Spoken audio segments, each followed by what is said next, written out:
Hello everyone, most welcome. अब देखिए ये है अपना हिंदी साहित्य की कैप्सूल सीरीज हम स्टार्ट करने जा रहे हैं और चैप्टर वाइज इंपोर्टेंट क्वेश्चंस हम देखेंगे। अपना बोर्ड का जो ब्लूप्रिंट है, ब्लूप्रिंट के अकॉर्डिंग अध्यायवार चैप्टर वार जो इंपोर्टेंट क्वेश्चंस रहेंगे हमारे, जैसे एमसीक्यूज हैं, जैसे वन लाइनर है, जैसे रिक्त स्थान है, जैसे बड़े प्रश्न है। मैं भी आपको कुछ एग्जांपल दिखाता हूं कि ये पहले आप देख लो एक बार कि जैसे ये प्रश्न है कि लौटा लो यह अपनी थाती, मेरी करुणा हाहा खाती। इस पंक्ति के माध्यम से देवसेना के किन मनोभावों की अभिव्यक्ति हुई है। दूसरा प्रश्न है कि अरुण यह मधुमेह देश हमारा, इस पंक्ति का निहितार्थ स्पष्ट कीजिए। फिर है कि जयशंकर प्रसाद का साहित्यिक परिचय दीजिए। उसके बाद यहाँ पे देख लीजिए ये कुछ और प्रश्न है। मतलब इस अध्याय से जितने भी इंपोर्टेंट क्वेश्चंस बन सकते हैं, चाहे वो छोटे या चाहे बड़े, वो सभी प्रकार के प्रश्न हम इस अध्याय में करने वाले हैं। मतलब ये पूरी टोटल अपनी सीरीज रहने वाली है और चैप्टर वाइज हम करेंगे, कैप्सूल सीरीज रहेगी ये, ऑब्जेक्टिव टाइप के भी करेंगे, सभी प्रश्न जो है वो हम इसमें करेंगे और बिल्कुल आपको डे 1 के हिसाब से हम चलेंगे। जैसे डे 1 रहेगा, नेक्स्ट डे आपको डे 2 मिलेगा, तो एक एक दिन में एक एक चैप्टर लेकर के हम कंप्लीटली ये करने वाले हैं। मैं एक इसका शेड्यूल भी बना दूंगा कि किस तरीके से हम इसको करेंगे, तो नेक्स्ट आपको इसका कंप्लीटली शेड्यूल मिल जाएगा। तो आइए शुरू करते हैं इस अध्याय में और ऑब्जेक्टिव टाइप के क्वेश्चन से हम शुरुआत करते हैं। आप लोग जिन इन प्रश्नों का आंसर आप लोगों को जिनको आता है वो बता दीजिएगा, कमेंट बॉक्स में कमेंट करते जाइएगा। तो देखो पहला प्रश्न क्या लिखा हुआ है कि जयशंकर प्रसाद का निम्न में से कौन सा उपन्यास अधूरा है। जयशंकर प्रसाद साहब के 3 उपन्यास हैं, कंकाल, तीतली और इरावती। तो यहाँ पे देखो कंकाल भी है, तीतली है, निर्मला है और तीतली है और इरावती है। तो इनका जो उपन्यास इरावती है ना, ये अधूरा रह गया और ये पूरा नहीं हुआ। तो इसको याद कैसे करेंगे, मैं ट्रिक बताऊंगा अभी कैसे आपको याद करना है। तो आप ऐसे याद करिए कि इरावती ने इरावती तीतली का कंकाल देखकर भाग गई। तीतली का कंकाल देखकर भाग गई, ठीक है, देखकर भाग गई। अब आप यहां पे देखिए ये जो है ना, अब इरावती भाग गई तो अधूरा रह गया, उपन्यास पूरा नहीं हुआ, मतलब ये भागना मतलब अधूरा रहा, ठीक है। और दूसरा तीतली, तो ये भी एक इनका हो गया और कंकाल ये भी हो गया। तो देखो कंकाल हो गया, इरावती हो गया, तीतली हो गया, ये इनके उपन्यास भी आपको याद हो गए और अधूरा कौन सा है, इरावती इनका अधूरा है। नेक्स्ट देखिए दूसरा क्वेश्चन है, इसका राइट आंसर है ऑप्शन ब। अगला क्वेश्चन है कि देवसेना का गीत प्रसाद के किस नाटक से लिया गया है। तो जयशंकर प्रसाद के 2 गीत हमारे सिलेबस में, एक है देवसेना का गीत और दूसरा है कार्नेलिया का गीत। तो देखो देवसेना और एक है कार्नेलिया।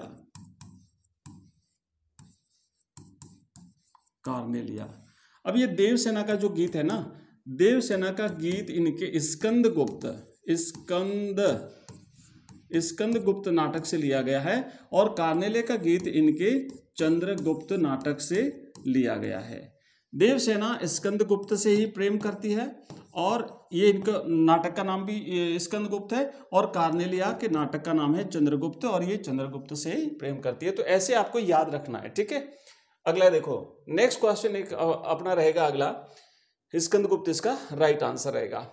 अच्छा, इसके बाद जैसे नाटक है ना, नाटक इनका है, तो इनके नाटक कौन कौन से, प्रसाद ने 5 नाटक लिखे हैं, स्कंदगुप्त, चंद्रगुप्त, अजातशत्रु, ध्रुव स्वामिनी और राजश्री।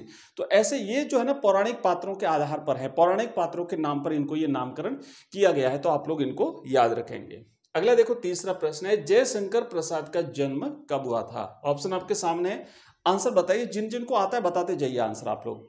तो देखो भाई कि जयशंकर प्रसाद साहब का जन्म 1889 में हुआ था। आपको याद होगा मुंशी प्रेमचंद का जन्म कब हुआ था। तो देखो मुंशी प्रेमचंद जी का जन्म जो है ना वो 1880 में हुआ। 1880 में लमही गांव में हुआ था मुंशी प्रेमचंद जी का जन्म। और इसी तरह 1889 में, राइट, 1889 में जो है वो काशी में जो है वो जन्म हुआ है, किसका, जयशंकर प्रसाद साहब का। तो कंपैरेटिवली याद करोगे ना चीजें आपको याद रह जाएगी। ये आएगा प्रेमचंद का, ये आएगा मुंशी प्रेमचंद जी का और इनका आएगा यह है प्रसाद जी का। तो प्रेमचंद और प्रसाद, ओके। आगे बढ़ते हैं। नेक्स्ट प्रश्न देखिए, अगला है, तो राइट आंसर इसका रहेगा ऑप्शन द। अगला क्वेश्चन है कि सूर्यधनु यानी इंद्रधनुष, सूर्यधनु का मतलब होता है इंद्रधनुष, की तुलना किससे की गई है। इसी चैप्टर के सारे क्वेश्चन हैं, तो इस चैप्टर को ध्यान में रख करके आपको इस क्वेश्चन का आंसर देना है। तो आपको पता है ना कि जब कार्नेलिया जब गीत गाती है अरुण या मधुमेह देश हमारा, तो वहां पर वो ये बताती है कि जो पक्षी हैं वो अपने छोटे छोटे इंद्रधनुष के समान पंखों को फैला करके, क्यों, क्योंकि इंद्रधनुष के साथ इससे तुलना क्यों करी है कि भाई इंद्रधनुष में 7 रंग होते हैं, अलग अलग रंग के होते हैं, इंद्रधनुष में 7 रंग होते हैं, अलग अलग रंग होते हैं। तो उसी तरीके से पक्षी भी अलग अलग रंगों के होते हैं, कलर के होते हैं, रंग बिरंगे होते हैं उनके पंख, और जिस तरीके से इंद्रधनुष फैलता है ना ऐसे, तो उसी तरीके से वो पक्षी भी पंख फैला करके भारत की तरफ उड़ते जा रहे हैं। तो इंद्रधनुष की तुलना पक्षियों से की है, पक्षियों के पंखों से की है, तो सही जवाब रहेगा इसका ऑप्शन आ। नेक्स्ट देखिए, अगला क्वेश्चन है कि कार्नेलिया का गीत प्रसाद के किस नाटक से लिया गया है। तो हमने देख लिया पहले वाले क्वेश्चन में चंद्रगुप्त नाटक से लिया गया है, तो सही जवाब रहेगा ऑप्शन द, चंद्रगुप्त नाटक। नेक्स्ट देखो, देवसेना जीवन में किसको पाना चाहती थी। ऑप्शन एक है चंद्रगुप्त को, पृथ्वीराज को, स्कंदगुप्त को या अकबर को। तो देवसेना स्कंदगुप्त को पाना चाहती थी, जीवन में उसकी ये अभिलाषा थी, और ये अभिलाषा उसकी पूरी नहीं हुई। हालांकि वृद्धावस्था में स्कंदगुप्त जाता है उसके पास प्रणय निवेदन करने के लिए, बट उस समय फिर वो उसको लौटा देती है, उसको नकार देती है और उसे वापस भेज देती है। तो राइट आंसर है इसका ऑप्शन स। अगला देखो, नेक्स्ट क्वेश्चन है 7वां, हेमकुंभ ले उषा सवेरे। हेमकुंभ शब्द का अर्थ क्या है। तो सूर्योदय के समय, है ना, सूर्योदय के समय जो सूर्य जब निकलता है आसमान की तरफ बढ़ता है, तो कार्नेलिया यहाँ पे गीत गाते हुए बताती हैं कि जैसे ऐसा लग रहा है जैसे हेम का कुंभ है, स्वर्ण कलश है, सोने का कुंभ, सोने का घड़ा, सोने के घड़े के समान दिख रहा है। क्यों, क्योंकि उस समय उसका कलर जो है वो बड़ा स्वर्णिम होता है। तो स्वर्णिम कलर की वजह से सूर्य को जो है हेम कुंभ कहा गया है। तो सही जवाब रहेगा ऑप्शन स इस प्रश्न का। नेक्स्ट क्वेश्चन देखिए, हाँ इसका ऑप्शन स है। अगला क्वेश्चन है, कार्नेलिया किसकी बेटी थी। ऑप्शन 4 है आपके सामने, सिकंदर, सेल्यूकस, स्कंदगुप्त या चंद्रगुप्त। तो कार्नेलिया सिकंदर के सेनापति, सिकंदर का सेनापति सेल्यूकस था, सेल्यूकस निकेटर की पुत्री थी। और ये जब भारत आना चाहते थे, तो उस समय ये जो अपना सिंधु नदी है, उस सिंधु नदी के किनारे एक वृक्ष के नीचे वहां पे बैठी थी, क्योंकि उन्होंने उस सिंधु नदी के किनारे अपने टेंट लगा रखे थे, और वहीं पर सुबह बैठी सूर्योदय के समय का सारा नजारा ये देख रही थी। तो सेल्यूकस निकेटर की पुत्री थी, ऑप्शन 2। नेक्स्ट है कि कवि जयशंकर प्रसाद का जन्म स्थल कौन सा है। तो मैंने बताया था ना 1889 में जयशंकर प्रसाद साहब का जन्म जो है वो काशी में हुआ था। तो मथुरा, एटा, जबलपुर, काशी, राइट आंसर है काशी।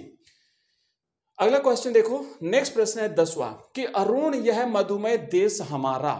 इस पंक्ति में मधुमेह देश किसे कहा गया है। मधुमेह का मतलब होता है बहुत ही मीठा, मीठा से भरा हुआ, प्रेम स्नेह से भरा हुआ ये भारतवर्ष, तो भारत को कहा गया है।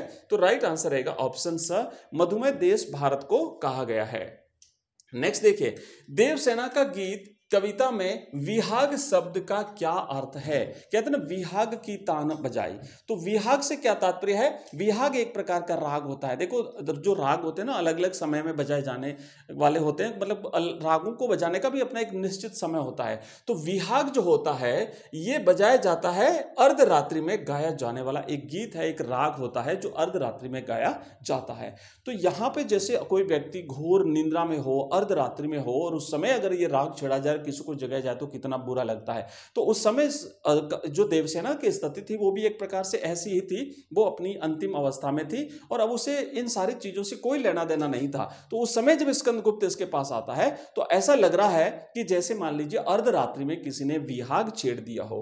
तो राइट आंसर है ऑप्शन द, अर्धरात्रि में गाया जाने वाला गीत। क्षितिज शब्द का आशय क्या है। क्षितिज एक ऐसी काल्पनिक स्थिति होती है जो दूर से पृथ्वी और आसमान मिलते हुए जहां पे दिखाई देते हैं, वो क्षितिज कहलाता है। तो क्षितिज का मतलब होता है धरती आसमान का मिलन स्थल, धरती आसमान का मिलन स्थल। सही आंसर रहेगा ऑप्शन स।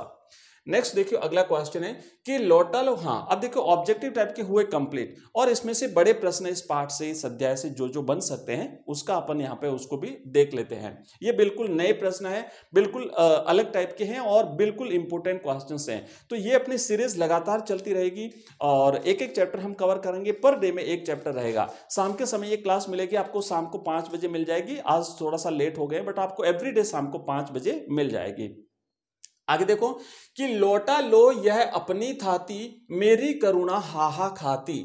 इन पंक्तियों का आशय स्पष्ट कीजिए। तो देखो देवसेना क्या कहती है कि जब अंतिम स्थिति में होती है और उस समय फिर इसकी स्थिति इसको सहेजने की नहीं होती है, स्कंदगुप्त से उसने जो प्रेम किया था तो वो उसे वापस लौटाना चाहती है। क्यों? क्योंकि अब जो है वो अब वो थक चुकी है। तो क्या कहती है कि देवसेना स्कंदगुप्त की प्रेम रूपी धरोहर को लौटाना चाहती थी, क्योंकि जिससे उसने प्रेम किया उसने उसकी उपेक्षा भी की थी।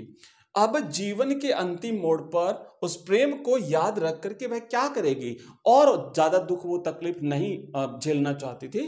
तो जिस प्रेम ने उसे जीवन भर करुणा और पीड़ा में डुबोए रखा, अब उसे रखने से भी क्या लाभ रहेगा, तो इसीलिए वो उसे लौटा देना चाहती थी। नेक्स्ट देखिए, अरुण या मधुमेह देश हमारा का केंद्रीय भाव प्रस्तुत कीजिए। ऐसे ही कुछ परीक्षा में प्रश्न आने वाले हैं। तो ये जो कविता है कार्नेलिया का गीत में से लिया गया प्रश्न है, आपको बताना है इसका केंद्रीय भाव क्या है। तो अरुण या मधुमेह देश हमारा देश प्रेम की भावना से ओतप्रोत कविता है, क्योंकि प्रसाद साहब जो है ना उनकी रचनाओं में देश प्रेम की भावना, पौराणिक भारत की सांस्कृतिक गौरव की और ये सारी चीजें जो है वो इनकी रचनाओं में हमें झलकती है। तो इसमें भी देश प्रेम की भावना, क्योंकि भारत का ही तो वर्णन कर रही है कार्नेलिया, क्या कर रही है यहाँ पे कि उगते हुए सूरज के समय और प्राकृतिक सौंदर्य, भारत की सुषमा, भारत की महिमा, भारत का गौरवशाली इतिहास, भारत की गौरवशाली संस्कृति, इन सभी की तो बात कर रही है इसमें। ठीक है, तो भावना से ओतप्रोत है। सम्राट चंद्रगुप्त मौर्य की पुत्री, ये तो गलत है भाई, ये यहां पे चंद्रगुप्त की नहीं है, जो है सिकंदर के सेनापति सेल्यूकस की पुत्री कार्नेलिया, जो एक यूनानी है। ये थोड़ी सी मिस्टेक हुई है यहाँ पे, इसको आपको यहाँ पे इससे मिस्टेक हुई है। ठीक है भाई, तो ये हाँ, यहाँ पे सेल्यूकस की पुत्री थी। सिकंदर के सेनापति सेल्यूकस निकेटर की पुत्री कार्नेलिया जो एक यूनानी है, वह भारतीयों की विश्व बंधुत्व की भावना से प्रभावित होकर के इस गीत को गा रही है। भारत देश संसार के प्रत्येक देश का आश्रय स्थल रहा है। विश्व के विभिन्न भागों से लोग यहाँ पे आश्रय पाने के लिए आए हैं और भारत ने उन्हें आश्रय दिया है, सहारा दिया है। जिन्हें कहीं स्थान न मिले उसका भी स्वागत भारत दिल खोल करके करता है। अतिथि देवो भव की धारणा को निभाने वाले भारतीय दयालु हैं। मतलब कि जो मेहमान होते हैं वो हमारे लिए देवता के समान हैं।